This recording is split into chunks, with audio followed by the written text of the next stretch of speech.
Hi folks, welcome back to the Hoard.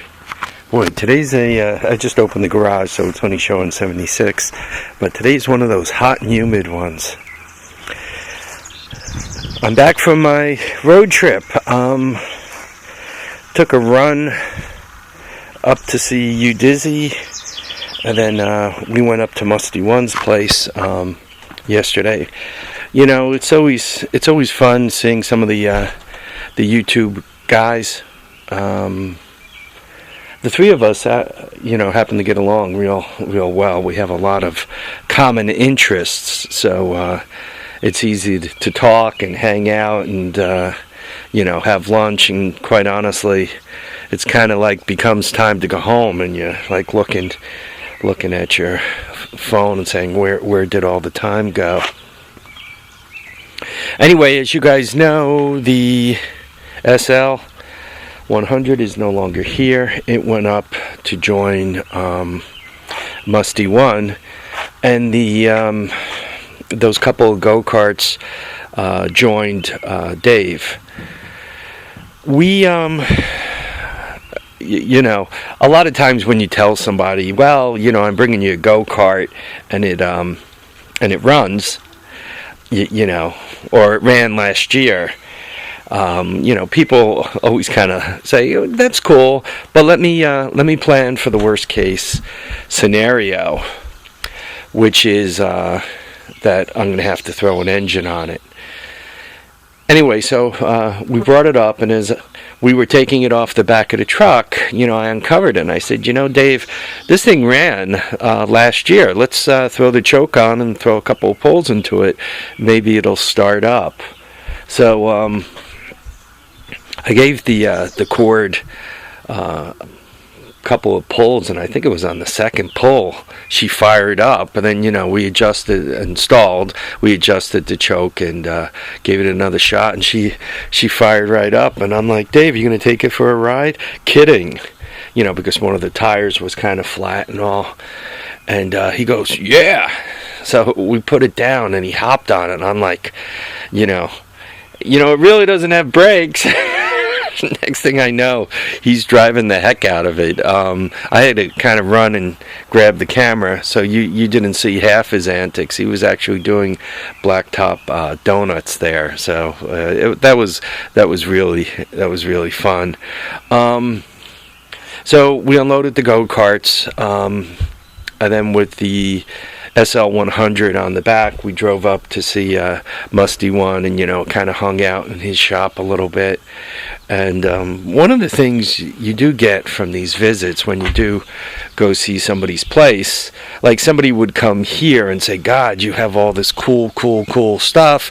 I wish I was you. And I would say, well, it's great to have really, really cool stuff, but if you set yourself up a little bit more like Mustie1, where you not only have cool stuff, but you can like go into your garage and work.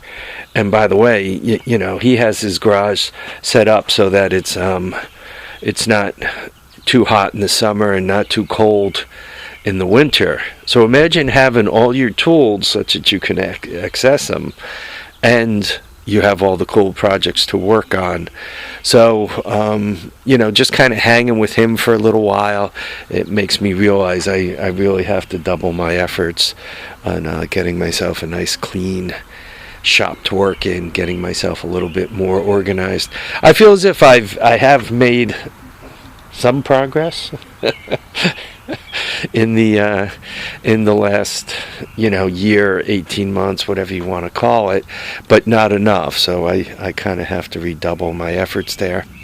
When you go to Udizzy's place also, he's got a small shop, that basement shop he uses, but it's neat as a pin. Everything's where it belongs and all. And if you stop and think of it for 2 minutes, you really kind of have to be, because if he had left crap out all over the place, he'd have no room to move and work. We grabbed lunch together, and once again had a nice long talk. It's just interesting to see the stuff that they're working on, that they're planning on working on, that they've managed to accumulate, and all that.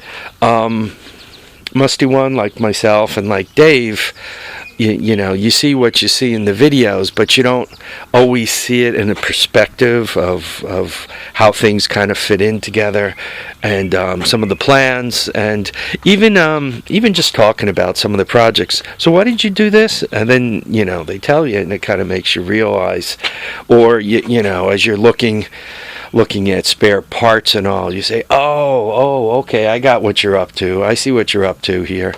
A little harder to do from the video. I know when I make videos, a lot of times I'll make them and then watch them and go, shoot, I should have said the following. So one other thing, there's a sequence of videos. There's actually 3 of them about the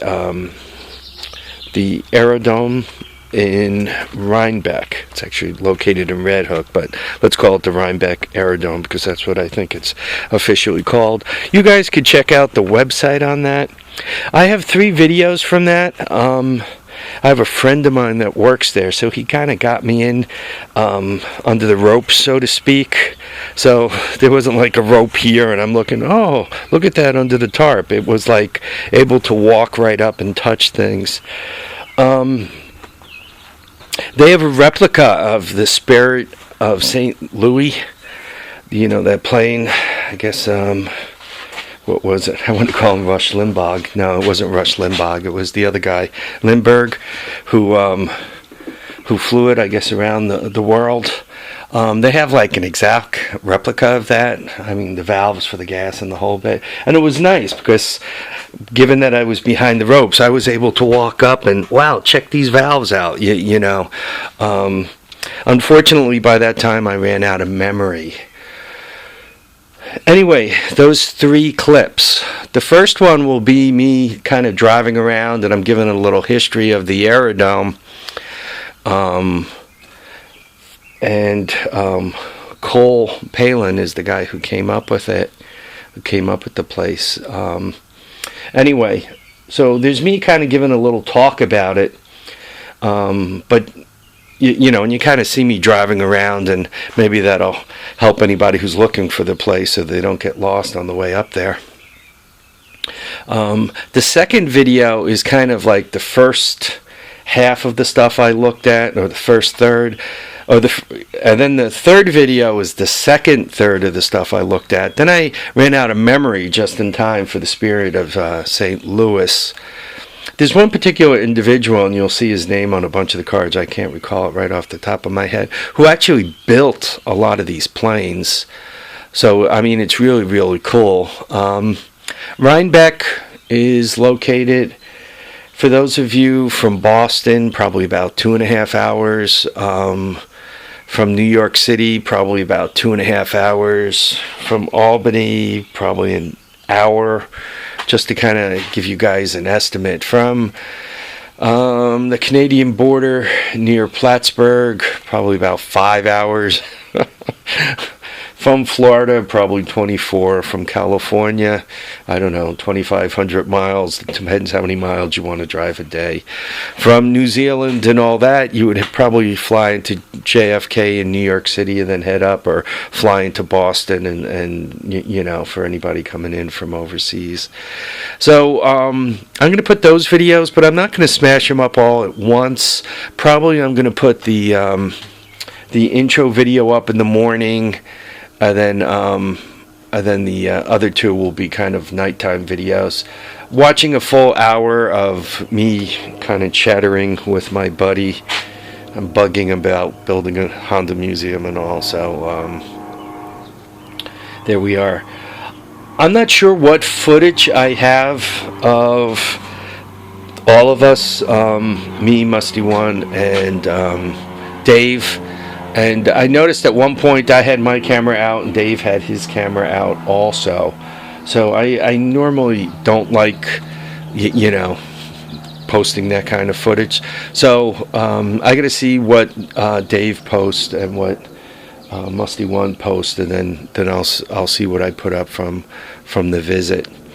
Anyway, in the meantime, what I want to do is I want to show you the go-kart or buggy or whatever the heck. I'm not quite sure what they call these things. Let me just call it a buggy slash go-kart or go-kart slash buggy. I'm going to show you that thing, and I did some research on it, and I'll talk about that too. I just don't want to mix the video, so I'm going to do a second video. Folks, I really want to thank you folks all for watching and commenting and subscribing.